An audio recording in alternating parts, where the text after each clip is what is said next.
इस movie journey to the west में हम एक मॉन्क को देखते हैं जिसके 3 साथी होते हैं, एक फिश मॉन्स्टर, एक पिग मॉन्स्टर और एक मंकी किंग। दरअसल मॉन्क ने इन तीनों को अपने कब्जे में किया हुआ था और अपना गुलाम बनाया हुआ था। ये मॉन्क की मदद किया करते थे। अब मूवी के शुरू में मॉन्क हमें एक ऐसी जगह पर सोया हुआ दिखाया जाता है जहाँ के लोग बहुत छोटे थे। उसके आसपास छोटे छोटे टेम्पल्स भी थे। वो लोग उससे डर रहे होते हैं और मॉन्क को भी कुछ समझ नहीं आ रहा होता कि मैं यहाँ पर क्यों हूँ। तभी मॉन्क का लीडर वहाँ पर आ जाता है और उसे एक रोशन यानी चमकती हुई रिंग देता है। वो कहता है कि ये लो, इसे अपने सर के पीछे लगा लो, अब से तुम इनके राजा हो। जैसे ही वो रिंग पहनता है वहाँ पर अजीबोगरीब चीजें होने लगती हैं, जैसे कि रिंग खुद ही डिस्ट्रॉय होने लगता है। मॉन्क काफी परेशान था कि हो क्या रहा है और तभी परेशानी में ही उसकी आंख खुल जाती है। असल में उसका एक ख्वाब था। वो एक जगह पर सोया हुआ था और अब डर के उठ चुका था। वो जिस जगह सो रहा था उसके आसपास सर्कस हो रही थी। वहाँ के सब लोग उससे कहते हैं कि आप भी सर्कस में हिस्सा लेना। अब जो उसके पास गुलाम थे यानी फिश मॉन्स्टर और पिग मॉन्स्टर, वो उनकी सूरत में, उनकी फॉर्म में लोगों को एंटरटेन करता है।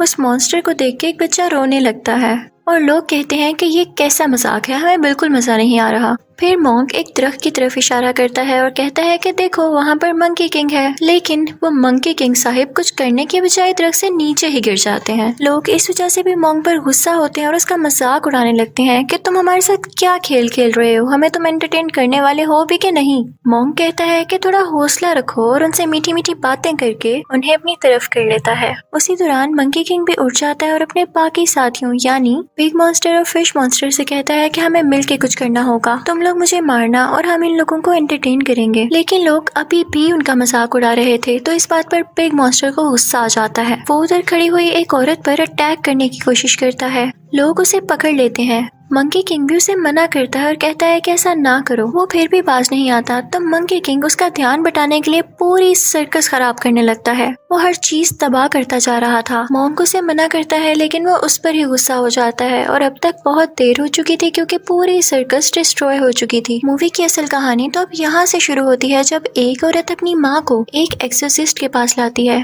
उसका कहना ये था कि उसकी माँ पर किसी का साया है। उसकी हरकतें कुछ ठीक नहीं लग रही थी क्योंकि वो वहाँ पर खड़ी तो बूढ़ी औरतों को कहती है कि ये मेरी बेटियां हैं। एक्सोर्सिस्ट भी इस बात पर बहुत हैरान होता है और फिर वो बढ़ता है उसकी माँ की तरफ ताकि वो उसका भूत या उस पर जो भी साया है उसको खत्म कर सके।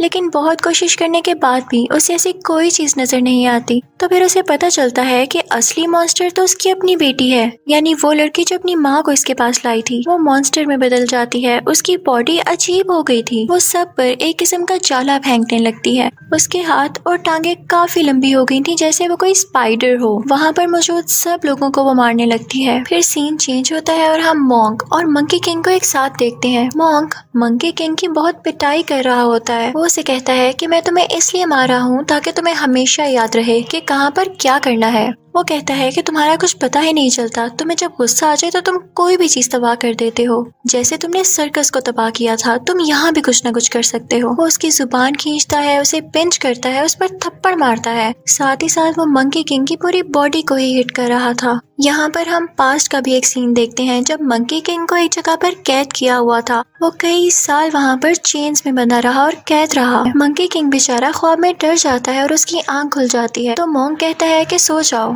कुछ भी नहीं हुआ, मैं तुम्हारे साथ हूँ। अगले दिन हम देखते हैं कि मॉन्क को पानी चाहिए था और वो पानी की तलाश में एक घर में जाता है। उस घर में सिर्फ लड़कियां ही थी और वो भी बहुत ज्यादा। हर लड़की दूसरी लड़की से ज्यादा खूबसूरत थी। वो सब उनको देखते ही रह जाते हैं। बिग मॉन्स्टर को एक लड़की अच्छी लगने लगती है और मंकी किंग भी एक लड़की के सामने बैठ जाता है, लेकिन उसे तंग कर रहा होता है क्योंकि असल में वो लड़कियां कोई और क्रिएचर्स थीं। वो बहुत बड़ी बड़ी स्पाइडर्स थीं।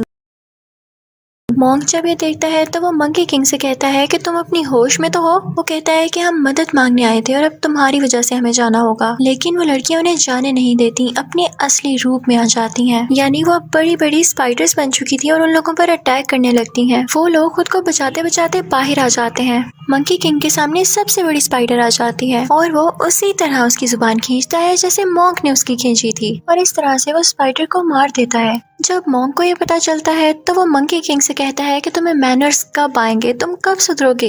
हर चीज का हल ये नहीं होता।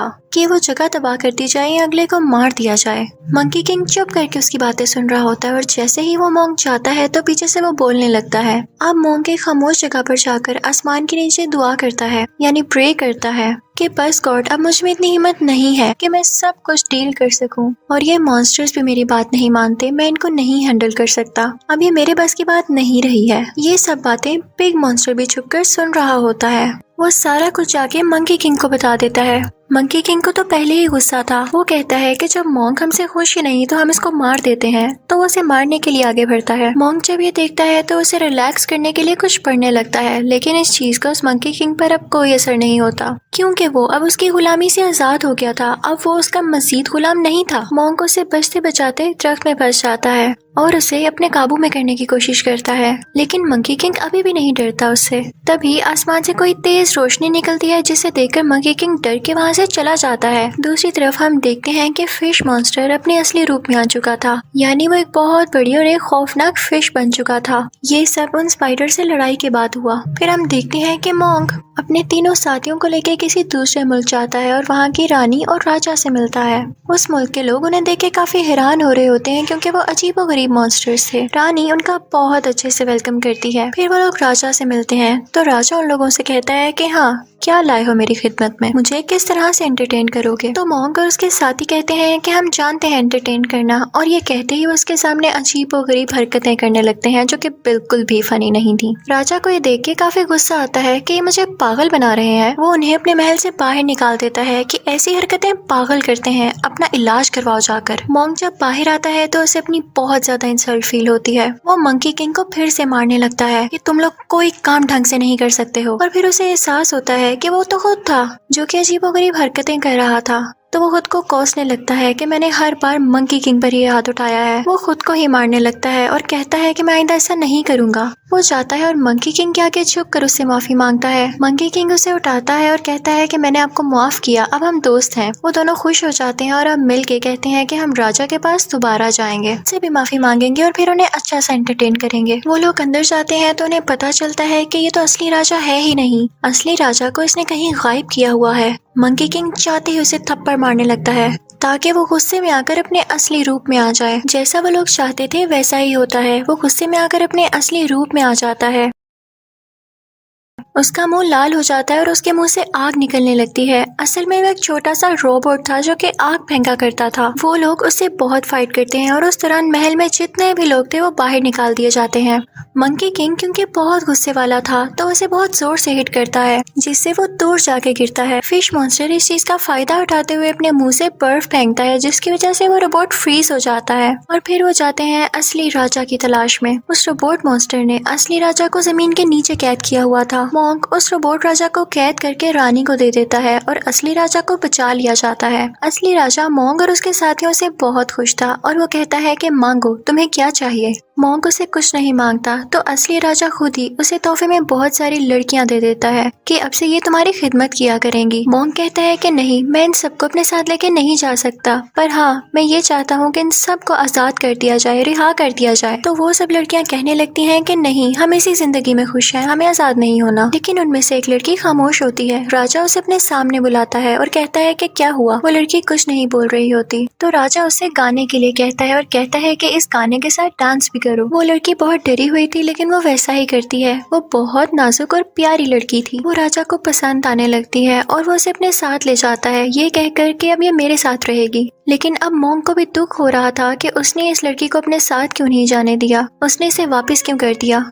मोंग को दूसरी लड़कियां छोड़ने का कोई दुख नहीं था। मोंग अपने साथियों के साथ वहाँ से बाहर आ जाता है, लेकिन अभी भी वो उसको मिस कर रहा था। तो वो सोचता है कि मैं राजा के पास वापस जाऊंगा और उस लड़की को इनाम के तौर पर दोबारा मांगूंगा। राजा कहता है कि अब तो बहुत देर हो चुकी, ये मेरे साथ ही रहेगी क्योंकि मैं इसे पसंद करने लगा हूँ। मोंग बहुत उदास हो जाता है और उसकी उदासी देखते हुए रानी राजा से कहती है कि उसको ये लौटा दें। राजा उसकी बात मान लेता है और अब वो लड़की मोंग को दे दी जाती है। अब वो लड़की हर जगह उनके साथ साथ होती थी। मंकी किंग को ये देखकर बहुत गुस्सा आ रहा था कि वो लड़की मोंग के साथ इतनी अटैच क्यों हो रही है, क्योंकि उसे लगता था कि ये लड़की एक शैतान है, एक डीमन है। वो मोंग से कहता है कि मैं आपको ये बात बताना चाहता हूँ कि वो लड़की इंसान नहीं है और हमें नुकसान पहुंचा सकती है। वो इस चीज का सबूत ढूंढने के लिए कभी तो उस लड़की का ब्लड लेता है और कभी तो उसे हर्ट करता है, लेकिन मॉन्क उसे मना करता है। तो मंकी किंग कहता है कि ठीक है, अगर ये लड़की इंसान है तो इससे कहें कि हमें अपने गाँव लेकर जाए, हमें इसकी फैमिली से मिलना है। मॉन्क उस लड़की से ऐसा कहता है तो वो लड़की उन सबको अपने गांव लेकर आती है, अपने घर वालों के पास। उस लड़की के घर वाले मॉन्क और उसके साथियों को बहुत अच्छे से ट्रीट करते हैं और जब मंकी किंग कहीं से साबित नहीं कर पाता कि वो डीमन है तो वो गुस्से में आकर उल्टा उसके घर वालों पर ही अटैक करना शुरू कर देता है। मॉन्क उसे डांटता है कि तुम्हारा दिमाग खराब है,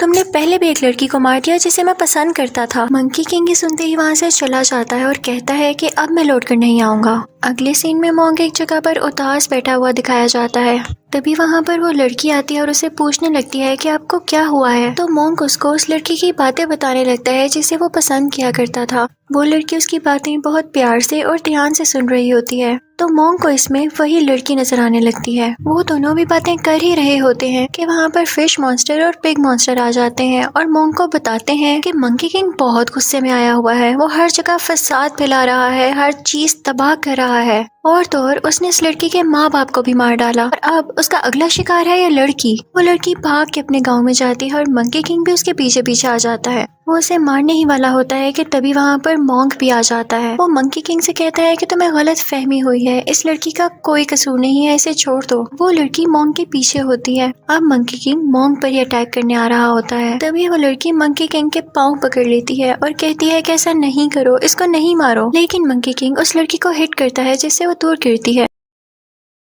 और अब वो उसे मारने के लिए आगे बढ़ता है, लेकिन तभी मॉन्क बीच में आ जाता है। वो रोड सीधा मॉन्क को लगती है। तभी वो लड़की रोने लगती है और कहती है कि हाँ, मैंने बोला झूठ, मैंने छुपाया तुम सबसे कि मैं एक शैतान थी, एक डीमन थी, क्योंकि मेरे साथ मेरी जिंदगी में बिल्कुल अच्छा नहीं हुआ। कुछ आदमियों ने मेरे साथ बुरा करके मुझे मार दिया, इसीलिए अब मैंने शैतान बनने का सोचा था, लेकिन मैं बुरी नहीं हूँ। ये सुन के मंकी किंग को और भी गुस्सा आता है और वो एक बहुत बड़ा गोरिल्ला बन जाता है और इसी के साथ वो मॉन्क को निगल लेता है, उसे खा लेता है। अब वो बड़े बड़े पहाड़ों पर चढ़ने लगता है, लेकिन उसके पाँव के साथ ही वो लड़की भी थी जिसने उसका पाँव मजबूती से पकड़ा हुआ था। अब वो एक ऊंची जगह पर जाता है। वो लड़की भी उसके साथ वहाँ आ गई थी। तभी वहाँ पर वो रानी और वो रोबोटिक डीमन भी आ जाता है। रानी मंकी किंग से कहती है कि मैंने जान के इस लड़की को इधर भेजा ताकि तुम लोगों में लड़ाई हो। रानी कहती है कि मैं तो चाहती ही यही थी कि ये चीज तुम्हें गुस्सा दिलाए और तुम मॉन्क को मार डालो। अब तुम मेरे गुलाम होगे और मेरे लिए काम करोगे। तो मंकी किंग भी मॉन्क का कोई इतना भी दुश्मन नहीं था। उसने अभी तक मॉन्क को खाया नहीं था, बस वैसे ही निकला था। वो ये सुनकर मॉन्क को बाहर निकाल देता है। वो अभी तक जिंदा था।